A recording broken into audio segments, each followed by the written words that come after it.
तो दिल्ली विधानसभा में CAG report पेश हुई है, इसी पर हम चर्चा करेंगे। खास मेहमान हमारे साथ जुड़ चुके हैं सुधीर सोनी जी, राजनीतिक विशेषज्ञ हैं। बहुत स्वागत है सुधीर जी आपका सूर्य समाचार पर।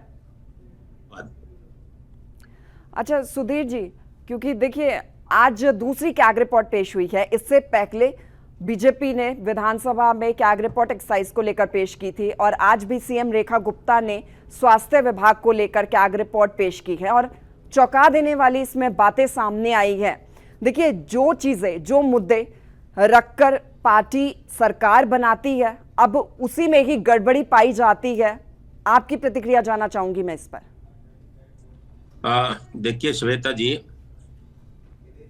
पहले तो हम सीएजी का फॉर्मेट एक समझ लें। सीएजी की क्या दायित्व है, क्या ड्यूटीज हैं उनकी, जो सरकार उनको देती है जी। लेकिन जो बीजेपी ने आज विधानसभा में किया वो कोई आश्चर्य नहीं है, क्योंकि इलेक्शन से पहले बीजेपी ने इसको हर प्लेटफॉर्म से ये कहा था कि हम सबसे पहला काम करेंगे इनका भ्रष्टाचार उजागर करने के लिए सीएजी की रिपोर्ट्स, जो कि कोर्ट ने भी डायरेक्टिव दिए थे, उसको सदन में पेश किया।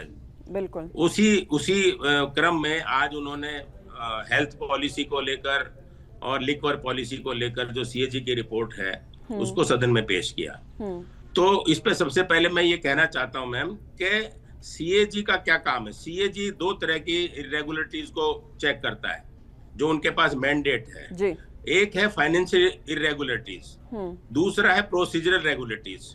तो अभी जो सीएजी की रिपोर्ट्स के अंदर में जो चीजें उजागर हो रही हैं उनकी वजह से जो नुकसान हो रहा है वो, ऐसा मैं मानता हूं कि वो प्रोसीजरल लैप्सेस हैं जी। वो कोई धांधली नहीं है, वो प्रोसीजरल लैप्सेस हैं जिससे सरकार को और लोगों को नुकसान हो रहा है। ये नुकसान होने का अंदेशा है जी। इसके बाद में जो दूसरा कदम उठाया है विधायिका ने कि इन्होंने ये रिपोर्ट को स्टैंडिंग कमेटी को भेज दिया है।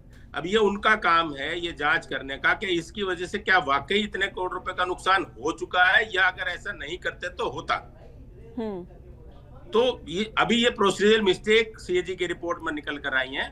दूसरी बात, मैं लीकर पॉलिसी की बात करता हूँ। लीकर पॉलिसी में एक सबसे बड़ा जिसको पॉइंट बताया जा रहा है, इसके अलावा पॉलिसी से जो नुकसान हुआ वो एक अलग मुद्दा है।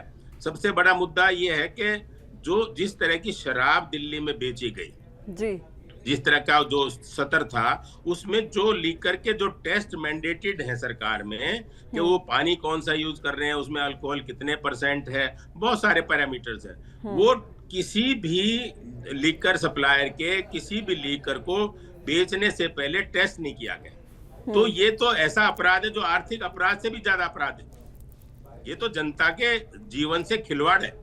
जो लोग भले ही शराब पीना एक बुरी आदत है, सामाजिक रूप से गलत बात है, लेकिन उसकी वजह से कितने लोगों को शारीरिक रूप से नुकसान हुआ होगा, इसका नुकसान लगाना बड़ा मुश्किल है आज की डेट में जी।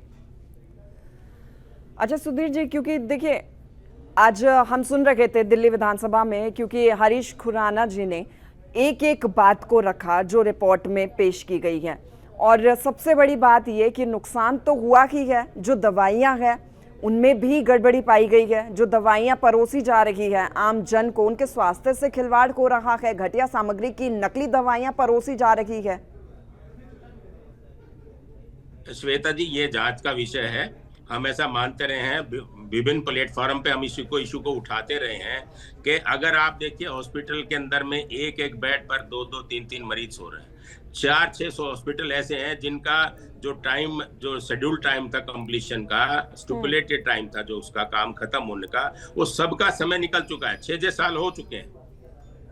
तो वो उससे क्या हो रहा है, ये एक दूसरा नुकसान है कि जो कॉस्टिंग मेरी हॉस्पिटल को बनाने में 100 करोड़ रुपए खर्च हो रही थी, वो डिले होने की वजह से टाइम, उसकी जो कॉस्ट, जो खर्चा था बनाने का, निर्माण कार्य पर लगने का, वो 100 से बढ़ के 170, 150, 160 करोड़। तो this is a loss to exchequer. ये एक देश का बहुत बड़ा आर्थिक रूप से नुकसान है, लेकिन इसमें जिम्मेदारी तय करना इस सरकार का काम है कि ये जिम्मेदारी तय की जाए कि ये डिले हुआ आखिर किसकी वजह से। ना दवाइयां खरीदी गई, ना उनका टेस्टिंग हुआ।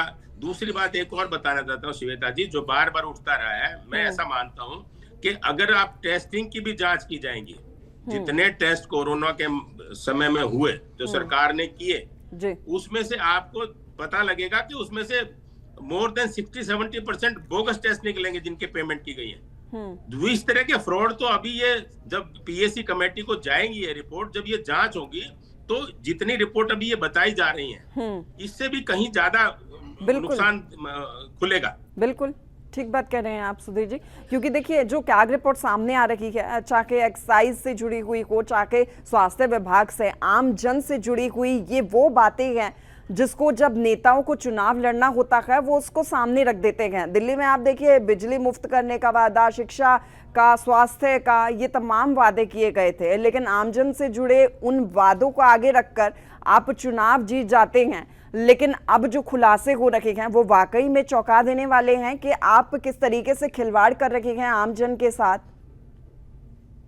श्वेता जी, ये तो लोगों को अंधेरे में रखकर एक दिखाने के लिए कुछ और था, इसकी आड़ में दूसरा काम चल रहा था। अगर आप, मैं पिछली मीटिंग में भी मैंने कहा था, आप देखिए जब अस्पताल के जो गोरख धंधे जब खुलेंगे तब आप देखिएगा वहां पर इन्होंने अभी आप करीब 30.52 करोड़ रुपया, 52 में से 30 करोड़ रुपया खर्च किया। क्यों खर्च किया? जो वेजेज पे लगना था, जो हेल्थ के एम्प्लॉयज रखे जाने थे, रोजगार लोगों को दिया जाना था, वो इन्होंने नहीं दिया। इन्होंने क्या किया कि दूसरी तरफ से बैक डोर से कॉन्ट्रैक्ट पे एम्प्लॉयज रखे, और वो कॉन्ट्रैक्ट के एम्प्लॉयज इस तरह से रखे कि 10 की जरूरत थी तो 3 ही लगाए, वो 7 का पैसा मिलता रहा।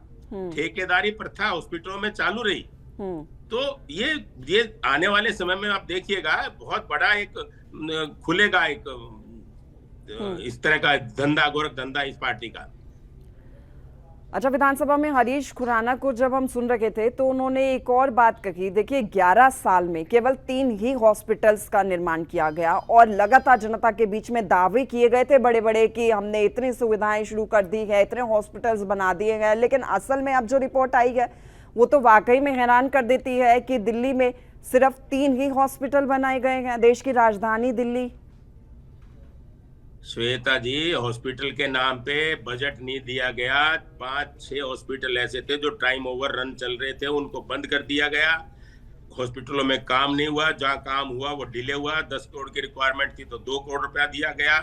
ये तो 2 विषय हैं, एक कंस्ट्रक्शन में डिले होना, लोगों को सुविधाओं से वंचित करना, और दूसरी तो जो चल रहे थे अस्पताल उनके अंदर में जो जिस तरह की ठगी और उस तरह का धंधा किया गया, ये दोनों अलग अलग कार्य। ये भी बहुत बड़ा इन्होंने नुकसान किया कि जो बेड, मान लीजिए 32,000 बेड के लिए इन्होंने कहा कि हम 30-32,000 बेड बना देंगे, लेकिन अगर सही मायने में देखिए तो 1000-1200 इन्होंने बेड बनाए होंगे। ये तो लोगों की जान से खिलवाड़ है।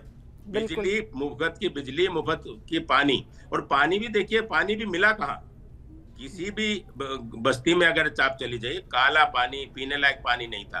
लोग खरीद कर पानी पी रहे थे, ऐसा नहीं जी। या जो टैंकर्स था, जो टैंकर माफिया के माध्यम से टैंकर जा रहा था पानी, उससे लोग पानी को 2-2, 3-3 घंटे लाइन में लग के उस पानी को लेके पानी पी रहे थे। तो ये तो एक दिखाने के जो प्रपंच था, मरीचिका रची गई थी बिजली और पानी को, उसकी आड़ में एक बहुत बड़ा गोरख धंधा चल रहा था जी। ये पार्टी पूरी इसी जो है इनके उससे चल रही थी। अच्छा सुधीर जी, क्योंकि अभी हाल ही में नतीजे आए हैं, बीजेपी की सरकार बनी है, अब जो ये कैग रिपोर्ट भी सामने आ रही है, अभी 2 रिपोर्ट आ चुकी है, आज दूसरी रिपोर्ट सामने आई है, आगे भी और लगातार रिपोर्ट सामने आएंगी कैग की। आपको लगता है कि जो जनता ने फैसला लिया है वो काफी हद तक सही फैसला है? जी, मैं ऐसा जरूर मानता हूं कि जनता चूंकि जनार्दन होती है, जहां लोकतंत्र है, और जनता ने बिल्कुल सही डिसीजन दिया। बदलाव बहुत जरूरी था, और जिस तरह की लोगों को हेल्थ की सेवाएं, या जिस तरह का पिछले 11-12 सालों में अगर आप दिल्ली का देखें, चाहे वो पर्यावरण का मामला हो, चाहे वो मान लीजिए पानी का मामला हो, चाहे वो बिजली का मामला हो, और चाहे आप सड़कें देखिए, हॉस्पिटल देखिए। मैं हॉस्पिटल की बात छोड़ दीजिए, मैं प्राइमरी हेल्थ सेंटर की बात करता हूँ। श्वेता जी, हेल्थ सेंटर के अंदर में डॉक्टर के पास दवाइयां नहीं थी, और अगर दवाइयां हैं तो डॉक्टर नहीं थे। कितने मोहल्ला क्लिनिक हैं जो बंद पड़े हुए हैं, जहाँ पे आवारा जानवर, पशु वहां पड़े रहते हैं, कोई सुविधा नहीं है, डॉक्टर जाता नहीं है, कोई मैकेनिज्म नहीं था इनका उसको कंट्रोल करने का, केवल लोगों को दिखाने के लिए बनाया और छोड़ दिया। बिल्कुल ठीक है सुधीर जी, बहुत शुक्रिया आपका, आप हमारे साथ जुड़े और अपनी राय भी आपने रखी इसको लेकर।